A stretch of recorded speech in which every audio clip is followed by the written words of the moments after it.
자꾸 다이어트에 실패하고 계시나요? 아주 작은 습관을 바꾸게 되면 다이어트가 정말 쉬워지는 방법을 오늘 알려드리도록 하겠습니다.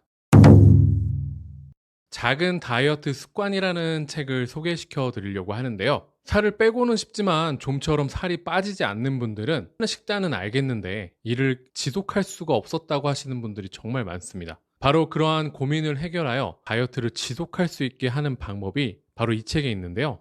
오늘도 3개의 파트로 나누어서 설명을 드리도록 하겠습니다. 첫 번째는 지금 다이어트를 그만둬야 되는 이유, 두 번째는 살을 빼기 위한 생활 습관, 세 번째는 살을 빼기 위한 운동 습관으로 나누어서 자세히 설명드리도록 하겠습니다. 자, 첫 번째로는 지금 하는 다이어트를 그만두라는 것입니다. 갑자기 다이어트를 그만두자니 무슨 소리야? 라고 생각하시겠죠. 이 책은 1개월 만에 5kg를 뺄 수 있다 등을 주장하는 다이어트는 그만두는 것이 좋다고 합니다. 왜냐하면 이러한 다이어트는 실패하기 쉬울 수밖에 없는 구조가 있다고 하는데요. 구체적인 이유로는 바로 2가지 때문입니다. 첫 번째는 이를 지속할 수가 없고, 두 번째는 일시적으로는 성공할 수 있지만 결국 요요가 오기 쉽다는 것입니다. 다이어트를 지속할 수 없다는 이유의 삶의 45%의 행동은 습관을 통해서 잠재의식에서 기계적으로 행동을 하고 있다는 것입니다. 그렇기 때문에 뇌는 새로운 행동이나 변화를 싫어하고 저항하려고 합니다. 예를 들어서 매일 라면을 먹던 사람이 갑자기 건강한 파스타나 샐러드로 바꾸려고 해도 동기부여 수준이 높은 처음에는 잠깐 실천할 수 있다 하더라도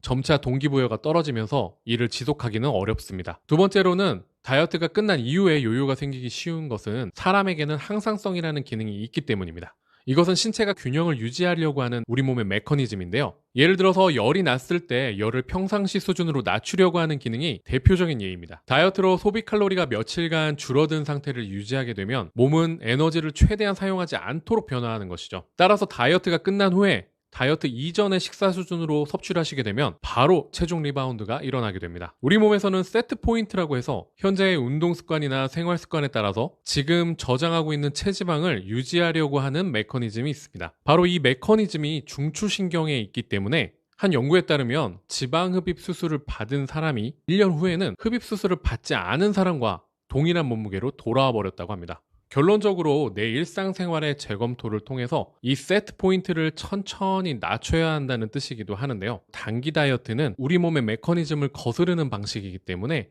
실패하기가 쉽고 더 이상 이런 식의 다이어트는 하지 말자고 주장을 하고 있습니다. 그래서 마치 자기계발서 수준으로 습관을 굉장히 강조하고 있는데요. 우스꽝스러울 정도의 아주 작은 습관이 우리의 삶을 변화시킨다는 것입니다. 새로운 행동을 습관하기 위해서는 대략 짧게는 18일에서 254일 정도까지 걸리고 평균적으로는 66일 정도가 걸린다고 합니다. 습관화되지 않은 행동이라는 것은 뇌의 전두엽이라고 불리는 부위에서 의지력을 사용해서 행동하게 되는데요. 이 의지력이라고 하는 것은 무언가를 의식적으로 행동하거나 감정을 억누르게 되면 소모되게 됩니다. 반면 우리가 습관적으로 하는 행동은 뇌의 대뇌 기저핵에서 관장하게 되면서 무의식적인 영역에서 처리를 하게 돼요. 예를 들어서 여러분들이 아침에 일어나서 하는 양치질이나 스마트폰 보는 것들은 무의식적으로 하게 됩니다. 하지만 저녁 식사 칼로리를 300칼로리로 이내로 다이어트 식사를 하자라는 등의 행동은 의지력의 영역인데요. 가뜩이나 직장에서 파김치가 돼서 돌아와서 체력도 떨어지고 전두엽의 의지력이라는 것이 다 소진된 상태이기 때문에 이를 지킨다는 것은 매우 어려운 일입니다. 하지만 아주 작은 습관, 예를 들어서 팔굽혀 펴기를 한 번 정도 하는 것과 같이 작은 행동이라면 의지력을 아주 조금만 필요로 하기 때문에 바로 행동으로 옮길 수 있다고 하는 건데요. 자, 이렇게 한 번이라도 행동에 옮길 수 있으면 이후에는 덤으로 자신의 기분이 좋아질 때까지 팔굽혀 펴기를 20번 정도 더 해도 좋고, 안 되면 한 번만으로도 끝내도 좋다는 것입니다. 중요한 것은 매일 이렇게 행동으로 옮길 수 있게 되면서 이 행동 자체가 점차 대뇌 기저핵에서 습관으로 처리를 하게 됩니다. 즉 다이어트 하는 것이 양치질하는 것처럼 무의식적인 영역으로 처리할 수 있다는 것이죠. 의지력을 아주 조금만 사용하는 작은 행동을 반복함으로써 뇌의 처리 부분을 서서히 바꿔서 아무리 피곤해도 행동할 수 있는 습관으로 바꾸라는 겁니다. 그렇다면 살을 뺄 수 있는 아주 작은 습관에는 무엇이 있는지 구체적으로 설명드리도록 할게요. 두 번째 파트에서는 살을 빼기 위한 식습관에 대해서 알려드리려고 하는데요. 가공식품을 줄이고 자연식품의 섭취를 늘려야 한다는 것입니다. 가공식품에는 첨가물이나 착색류, 트랜스지방산, 유화제, 감미료, 방부제, 글루타민산, 나트륨 등을 포함하기 때문에 이러한 것들은 몸에 염증을 유발하고 이러한 염증으로 인해서 우리가 포만감을 잘 느끼지 못하기 때문에 예를 들어 쥐를 대상으로 한 연구에서도 유화제는 장내 환경을 변화시켜서 염증을 유발하고 트랜스지방도 염증을 유발하는 것으로 알려져 있습니다. 자, 그 밖에도 가공되어서 만들어진 흰빵 등을 먹게 되면 혈액에 다량의 당질이 한꺼번에 보내져서 독성이 강한 단백질이 만들어진다고 합니다. 우리 몸에서는 이를 분해하기 위해서 물질을 분비하게 된다는 것인데요. 따라서 체중 감량을 위해서는 반드시 가공식품을 생활에서 줄여 나가셔야 합니다.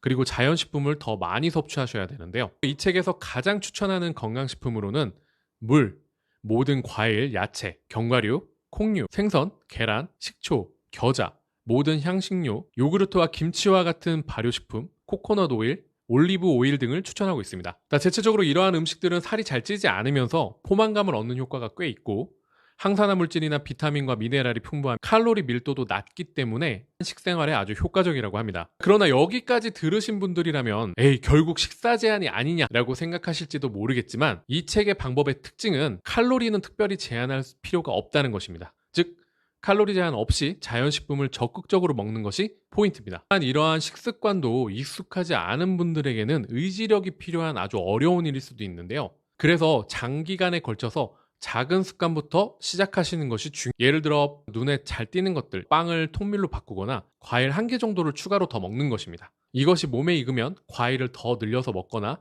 야채 등을 더 추가해서 먹는 것입니다. 주의할 점은 평소 식사에 디저트로서 과일을 너무 많이 먹어버리면 당분으로 인하여 살이 더 찔 수도 있기 때문에 디저트가 아니라 과일을 식사 개념으로 먹는 것이 중요합니다. 두 번째는 생야채의 식사 분량을 조금씩 늘리는 것인데요. 예를 들면 당근 1개나 브로콜리 3조각, 파프리카 반 개 등을 평소에 먹는 음식에 추가해서 드시는 겁니다. 세 번째 방법으로는 평소에 먹는 음식을 몸에 좋은 음식으로 한 가지라도 업그레이드를 해서 먹는 겁니다.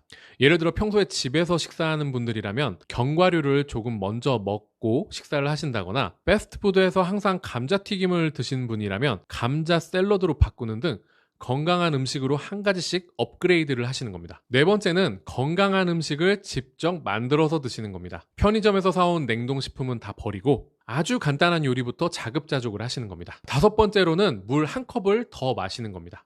물이나 탄산수에 과일로 맛을 내서 한번 드셔보세요. 이렇게 하면 탄산음료 마시는 양을 줄일 수도 있습니다. 마지막 6번째 팁은 30번 이상을 씹는 것입니다. 이렇게 많이 씹음으로써 포만감을 증가시켜서 식사에서 소비하는 칼로리를 더 늘릴 수 있다고 하네요. 아주 작은 습관의 예들을 여러분의 생활에 한번 도입해 보시는 건 어떨까요? 세 번째 파트에서는 살을 빼기 위한 운동 습관입니다. 장기적으로 봤을 때는 건강해지고 자연스럽게 살이 잘 찌지 않는 몸으로 바꿀 수도 있는데요. 운동 또한 생활 속에서 아주 작은 습관을 추가하시면 됩니다. 기본적으로 계단을 걷거나 조금씩 걷는 거리를 늘리시는 등으로 운동을 늘리시면 되는데요. 걷기를 제외한 대부분의 운동들은 운동을 하고 나면 에너지가 소모되기 때문에 식욕이 증가된다고 알려져 있습니다. 하지만 충분한 걷기는 식욕 증가로 이어지지는 않는데요. 그래서 아주 작게 시작하는 것이 중요합니다. 러닝머신 30초만 하기, 타바타 운동을 30초만 하는 습관 등도 좋은 예일 수 있습니다. 또한 조금이라도 에너지를 소비하기 위해서 팔굽혀펴기 1회, 복근 운동을 1회씩 한다거나 1시간에 한 번씩 의자에 일어나서 스트레칭 하기 등의 아주 작은 운동 습관 등을 실천해 보십시오. 이렇게 다이어트에 관한 작은 습관을 들이게 되면 장기적으로 봤을 때는 무의식적으로 행동하기 때문에 살을 뺄 수 있다고 합니다. 이 책에서 소개해드린 내용처럼 습관을 만들기가 많이 어렵거나 다이어트가 계속 지속되지 않는 분들이라면 서울과 부산에서도 찾아오는 해가온 팔체질 다이어트의 도움을 받아보시는 건 어떨까요? 오늘도 이 영상이 도움이 되셨다면 채널 구독과 좋아요, 댓글 많이 부탁드리겠습니다.